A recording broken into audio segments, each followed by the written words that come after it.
Welcome to Your Thoughts, Your Reality with Michael Cole, the podcast that shines a compassionate light on the journey of veterans battling through life's challenges. Michael is a dual elite certified neuroencoding specialist in coaching and keynote training presentations, dedicated to guiding military veterans as they navigate the intricate pathways of post-deployment life. Join him as we delve into the profound realm of neuroencoding science, empowering these brave individuals to conquer universal battles, procrastination, self-doubt, fear, and more. Together, let's uncover the strength within you to re-engage with families and society, forging a new path forward. Hello, everyone. Today we have a very special guest. We have Raudmets. She is a tech leader, teaches or guides, I should say, tech leaders to self-mastery. She's a peak performance specialist, elite neuroencoding coach and speaker, and our guest today. So I'm super happy to be on, Evelyn. Welcome. Hello, Michael. Thank you for having me on here. Thank you for inviting me. Absolutely. And you pronounce my name really good, so. Oh, yes. Yes. So let's just tell the story. Let's get it out there. So, all of my guests, I take it very serious that I pronounce their name as close as possible or correctly. So Evelyn's has been more of a challenge, which is awesome because I literally was conditioning myself today to just say it and just celebrate, and it was it all worked out well. Thank you. Yeah, it was cool. Yeah. So, Evelyn, I just want to announce right now to everybody and our listening audience and people who are going to listen soon, we are international now. Evelyn is from Estonia, and let's celebrate that. Yeah. So thank you for bringing that to our world.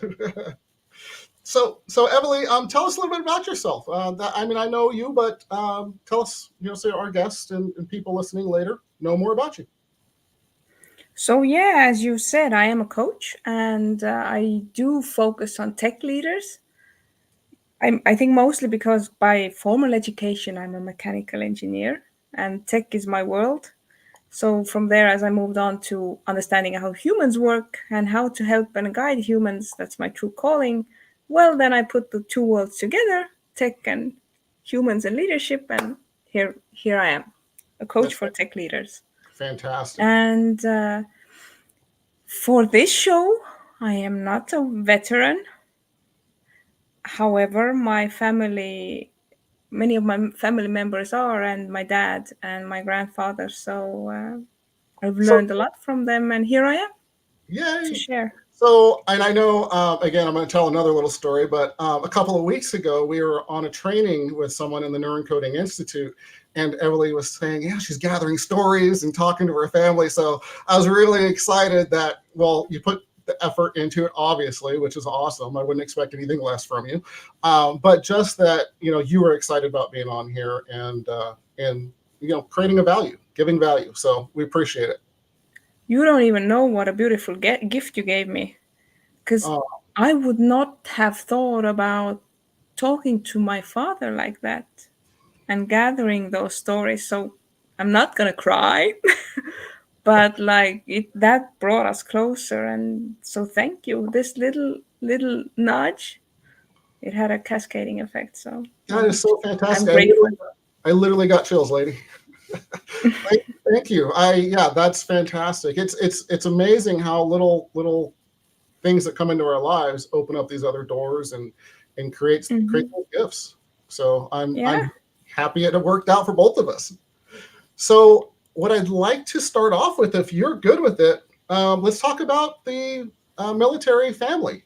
I know you've got some crazy stories and some interesting stories already that we heard off camera. So let's share, if you will. So it's your father was in the Army, I believe. Yeah, he was in the Army, but my grandfather was in World War II. Wow. So feel free just to share a story. Let's go. Yes, dive in. So I have two stories. One is a bit of a humorous one, and another one is a serious one. So my dad. We don't do funny here, Evelyn. I know I'm gonna try to keep it really I mean, serious. I'll do you my know best. I'll do my you best. know me. We don't do jokes. It just doesn't happen. No, no, no, no. Mm-hmm. Please. It's serious business. I know. So my grandfather was really keen on getting into the army when he was, I think, maybe 16 or 17 already. And he did. He managed to wiggle his way there somehow and got to join the top generals and people who led the army when the World War broke out, right? So when basically here in Estonia, the German army and the Russian army met Oh, head on. And at first, everyone was on the German side here because Russia is our neighbor.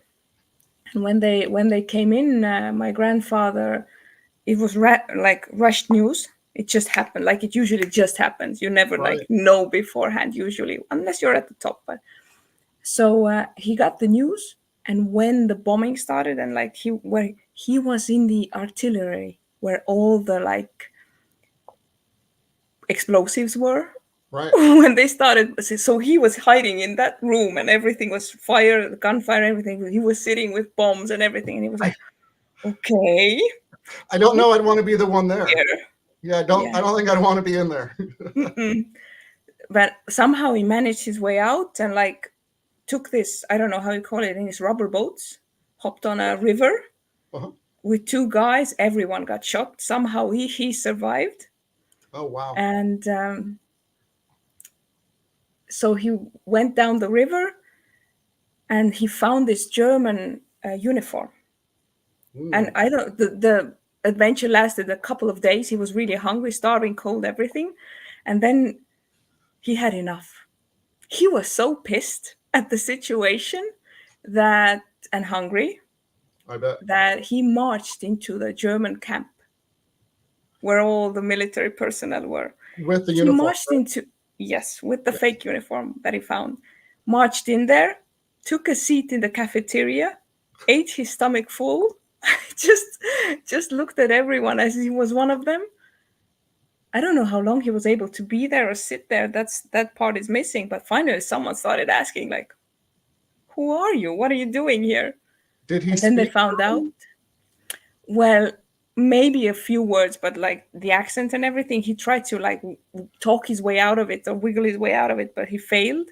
So they started shooting at him. And the way he escaped, do you know, in farmhouses, like old ones, there are these toilets that are like dry toilets with just a Mhm. hole in them. So Yeah. he jumped into this hole, somehow managed through it, and like dug his way through shit literally and escaped. Wow. They didn't follow him that way.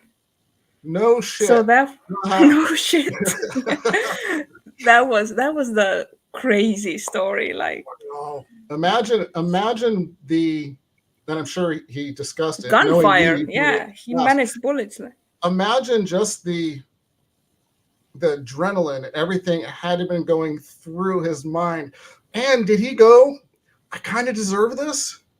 for going in there and taking the food and doing all this? I mean, he earned a little bit. Yeah. But he managed to survive the gunfire and the shit. Twice. So twice.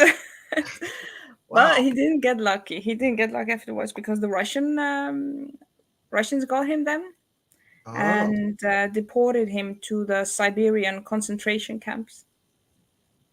wow.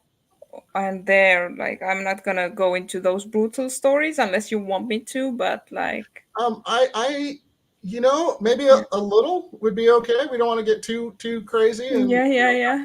but yeah, I mean, I'm curious, what he shared as far as I mean, food or any little thing I think would be great to share. Yes. Yeah. We're gonna mic share. rated here, Emily. We're mic rated. We're not, Okay. we're not G rated. We're mic rated. Okay. So he did see pretty well. You do see things there, right? And he shared, but he met the love of his life there in the concentration camp. My grandma was deported from mountains of Ukraine. She did like anti-war posters, and that's why she was deported Wow. to the concentration camp. So they met Wow. there, and my dad was born there. And it was rough. And when you asked, like, because before you invited me here, you asked, like, were there any tips, like how do they manage afterwards, or like how did they even survive? Yes. So that was like I asked, and my dad shared, like, they were put to work there, and there was this bricks. They burn bricks to make Uh-huh. them stronger. So their job was to take the bricks out of the fire, as they were burnt. But the gloves wore off like in a few days, Oh, I'm sure. and they had to work, I don't know, months definitely, if not a year or more. And in like 5 or few days, the gloves were out, so he had to take the bricks from the burning fire with his hands. Wow. And they didn't feed them. And the first checkpoint to get to the medical center was when you had no flesh on your ass, basically, anymore. Not Wow. fat, but your butt was all bone. So Right. then they took him there and like weighed him, and he weighed 38 kilograms. So I don't know, it's like 70 pounds. Okay. Wow. Yeah, So and I asked a question. When he was in there and he was dealing mhm, with all this stuff, obviously he found the love of his, life, which is fantastic. mhm, mhm. What kept him going? So That's the what doctor, my story will get there. That's the okay, point go. I'm driving. You're reading my Love it. mind. It's Love awesome. it. Yeah, and that really like hit me, Mm, and that was a good lesson for me. There's okay, I'm just gonna tell. So when he stood there, the thought running through his mind was, I'm going to run towards the soldiers so they would shoot me, mm. because I can't take it anymore. Like, I can't even imagine, just your fingers are burned to the bone and you just keep going, weighing like 70 pounds, right? Yeah, absolutely. I can't. And then Go ahead, please. the only thing that stopped him from running them to them so they would shoot him, and he said, was, I'm going to survive to tell everyone what went down here. Wow. And when he came back, he wrote books and memoirs that were this thick, a couple of them. Like, I remember him when I was a kid. I was like 5 or 6 years old when I stayed with him, and I saw him just behind the typewriter, writing and drawing, and Wow. that's how he survived. That was his reason. Yeah. And he did research there. He snuck into places he shouldn't have to get more like of the knowledge what was really going on. He was a little bit of a That there birth was figure, wasn't oh yeah, he's like, yeah, crazy, like, he? Fantastic. I don't even know the word, like, yeah. So and then he wrote about it. So, And are those books? What language are those books in? Are you? I'd love to be able to get a hold of one if I could find one in English. not in English. They're in Estonian still, and not officially published. Like, our family had them. Some of them my dad sadly lost, Well, it'll happen. but Yeah. like most are still there. And yeah, but it's yeah, go. So you'll translate one for me, right? Oh, sure, sure. Those would be amazing to read. Those would be amazing to read. Wow. Yeah. Good stuff. So So, there's yeah, please. yeah. So the takeaway was, like, when you read Viktor Frankl's, that amazed me, because when you read Viktor Frankl's A Man's Search for Meaning, Hmm. the same point is there, and it was curious, like, to learn that it repeats itself. So beauty is to be found everywhere, right? And meaning. So Yeah, and I find that with working with veterans and their families, the stories, a lot of them are very similar. Their struggles are very similar. It's generally how people deal with it, right? It's their thoughts or their reality. exactly. Yeah, so it's really, really, even back then, to see the repeated history, if you will, for them. So very cool stories. Wow. I don't even know where to go Yeah. from that one. So I'm just gonna take you Yeah, onward. I was So hoping you were going to say that because you said you had multiple stories. So go. But to build on this one, like I love like the thoughts create your reality, and I have a saying: we all live in separate realities that are created by the filter of our thoughts. Every day. And when Yep. you really get it, like you really it hits you, you can like start creating and choosing the thoughts. Yeah, where focus goes, right? Absolutely. So my dad was born there, and when my dad was 2 years old, my grandma died at giving birth to the second child, and they took the life of the child that was born as well because the mom died. And my grandfather heard the cries, but they denied it. So somehow after that, he was able to make it back here. But what he did is he was like, since he was like sneaky and wanted to research things, they picked it up there, and he was able to somehow attend technical university there, or a school, technical school. And I saw his drawings. Like nowadays you have like 3D modeling and all the CAD like Yes, drawings. absolutely. But I saw like his drawings, like you do the, like a building house stories or machine drawings. Mhm. And when he folded them open, they were like, I don't know, 2 foot times 2 foot, or it's insane, with pencil drawn. Yeah. Wow. So he Mhm. went to school in Russia then? In the concentration camp, yeah, there was some school they needed personnel apparently after the brick thing. So yeah, Wow. I like this guy. I like that man. yeah, Wow. he was a character. Yeah, I'm sure. Is he still alive? Just out of curiosity. No, no, he died when I think I was 6 or 7 years old. Got it. So Got it. So most these stories are coming then from your dad. yeah, because I Okay. remember when I was a kid, my Hopefully- dad and grandfather used to smoke on the balcony and tell stories. Oh wow. To be a fly on that wall. Oh yeah. Wow. Very, very cool. So um before I even do you have more stories?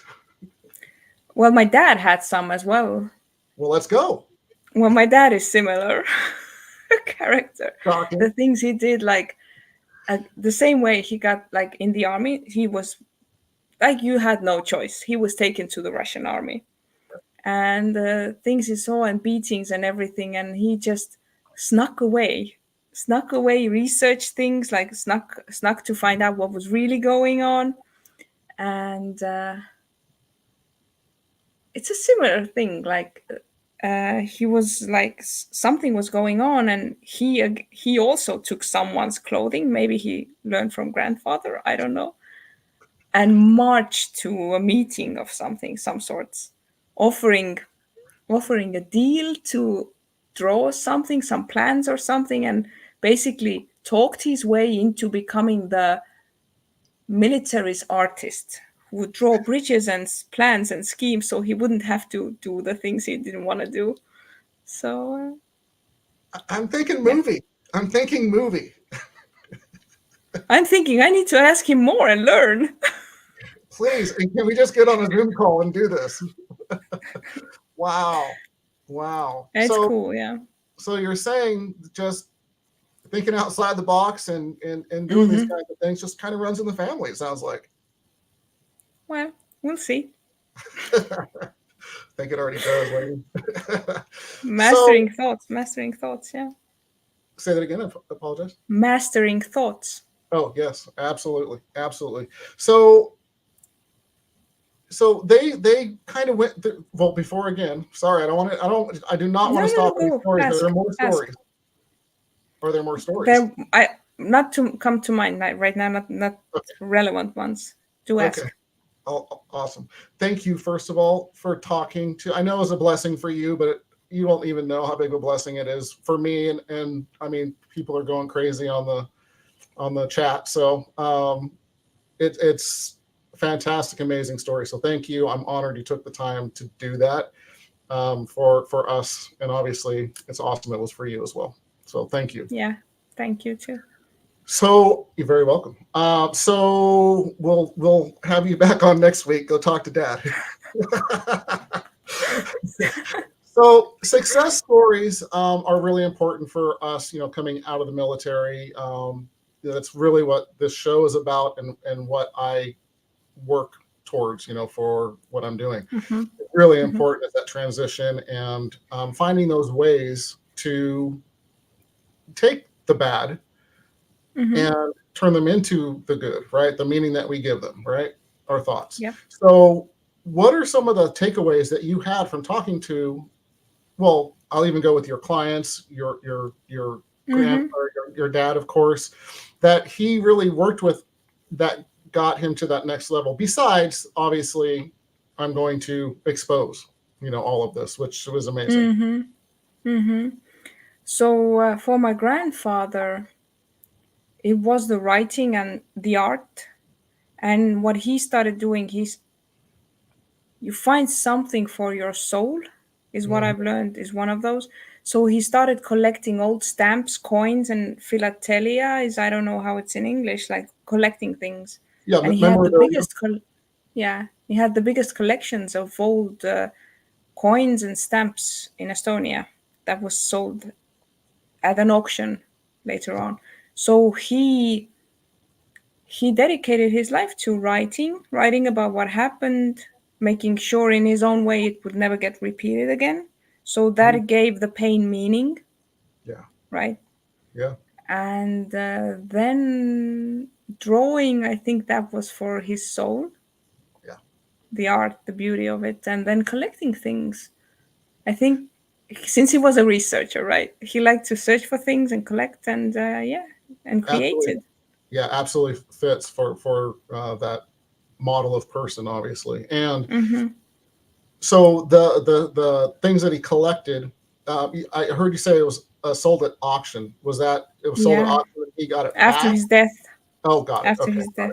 got it. They wanted like the state, the country wanted it for itself, and because Wow. he had a big safe in the house, which I Mhm. broke my leg to when I was 5 years old because I was climbing in and I got stuck behind the wheel because it had a big wheel on it. No, you're not adventurous. Oh, I am. Yes, I am. I am over the stories. So So, yeah. but my dad didn't have it so easy. My dad became an alcoholic, Hmm. and it was rough for him, the health and everything. And he's still part of the AA to this day, right? Yeah. And but what I saw was the same thing, like nature, Hmm. going to nature, and my dad started painting, Oh, great. like oil painting and stuff. Yeah. And I think he dedicated, yeah, to the arts and crafting things with his hands. Like Excellent. because when we know like our thoughts and stuff, when you do something like painting, it's a form of meditation, really. And what Absolutely. meditation does, it calms down the emotional part of the brain. It thickens the prefrontal, like the analytical part of your brain. So it makes sense. It all worked. Like our bodies, and we're so innately intelligent that if we just allow for the good feeling to come and like dare to walk with it, Hmm. like the innate intelligence guides us to like either to sit in nature or paint or listen to music again, just be kind to ourselves, I think. Absolutely. And I think, we both know that when you're able to connect with something and it feeds your Mm-hmm. soul, it all your goes into your thoughts, all the chemical releases and all the things Mm-hmm. like when we celebrate, etc., that we teach our Yeah. clients, it makes such a difference. But you get those same releases from other things like art, from Yeah. exercise, those kinds of things. So it absolutely, it makes sense. How A- fantastic. and I think it might not, well, I lack the experience, but what I gathered from observation when I saw them,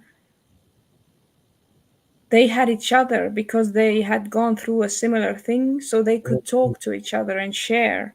I Yes. think that's really important. And It's maybe I didn't see them share with others because they wouldn't understand, perhaps. I don't know. Yeah. So when people get out of the military, veterans, etc., they lose that camaraderie. Mm, I'm going to go back to my own father, and he got out and went into alcohol and all the things. Just mm, sounds like your father did. yeah. Um, it's I don't want to say it's the norm, but it happens more often than it should, and I think that when they find something that positive, that moving forward, that support system, and that's what I think your grandfather and father found, that camaraderie that they lose. So my dad, when they got out back in Vietnam, there wasn't Facebook and all these amazing things they have now. So they knew each other from their call signs or their nicknames or whatever, and so they literally lost all those people. Yeah. And so very difficult, for them. And I think it is for anybody. It's like if you were to move to a different city after being so close to your father and could never talk to him again, you lose a piece of your soul, right? So I think it's very similar. So it's such a blessing. They had each other and went through a lot of the same experiences. It sounds like. Yeah. Very cool. Very cool. So, I'd like to move into, if we can, your thoughts on tools. I know we're both neuroencoders, and we always go to those, but let's kind of just talk about that. So, tools that would help veterans that they can use, and families for that matter as well. The unsung heroes, if you will, or the silent heroes that go through a lot as well. What are some tools that you see with your coaching and so on that would work for veterans that are struggling with these things? So absolutely the stop technique, which I'm not going to go into here, but like it's everything. It's when you get stuck in your thoughts, like Einstein said, like trying to solve the problem in the way it got you there, like is the definition of insanity. So my thinking got me into this, so I won't think out of my way out of thinking. So it's the easiest ways to go about it through physiology, right? So change your like body posture suddenly, create that like shake your body out movement. And there's nothing to do when you just like the power poses work. When you stretch your arms like and look up, 25% additional testosterone in your body. You smile, the brain doesn't know what's going on. It's releasing those happy hormones anyway. And I love this exercise because this is one universal that has worked for everyone. You need a piece of paper and a pen for it. Okay. And you whatever you want to walk us through that, Evelyn? Oh, sure. I don't have my pen and paper here, but like I can guide. So Okay. it goes like this. So anybody that wants to do it, or later on we can do it. listen to this. Evelyn's going to walk us through a quick exercise. It comes from Byron Katie. It's called The Work. And it's like how you take charge of your thoughts. Like you are not your thoughts, and you always comes down to the question: are you entertaining your thoughts, or are your thoughts entertaining you? Which way is it? So whenever you find yourself feeling not so good, or you actually have a looping thought in your mind, investigate and like catch that thought with its exact wording. Let's say, I'm always alone. I'll be alone forever, maybe a thought. So you write the thought down exactly like I'm forever alone, or I'm always alone. I'm lonely. I'm forever alone. No one wants me, or whatever the thought might be. That's a random example. And then you start questioning it. Is it true? Yes, it's true. That I feel it. I have evidence. The brain always proves to you what you ask it to prove to you, right? Well, we're still intelligent people. Then the second question is, can I know absolutely that it's true? There are no absolutes, so no, I don't. I'm not able to predict the future in that accuracy. So no. And the third question is, how do I feel when I believe the thought? Well, I feel sad, lonely, right? And the fourth question is, how would I feel if the thought didn't exist? If it wasn't there? Well, I don't know. Neutral, at least. Right. And then this opens up the space of, okay, and the fifth one could be, turn the thought opposite. I will never be alone. I get to choose, Could that be at least the same amount of truth to it? Usually, yes. And then the space opens up for you to choose differently how you show up, what you do, because how we think, so we feel, how we feel, so we do. So we're constantly looking for a little bit of a better feeling. And when we tackle the thoughts, by writing them down, challenging them with the 4 or 5 questions, a light opens up, like a little crack of hope, Right. No, that is a great exercise. It's fantastic. And truly, anybody that hasn't done this exercise, just try it. Just try it once and you will see how it works. It's a fantastic exercise. So thank you for sharing that with us. Yeah, and I must say, I tried to do it 6 months in my head. Didn't work. Had to write it down. He's smarter than I was. Yeah. Excellent. Thank you for sharing that. So we're past time already. So I told you that 15 minutes we just fly through.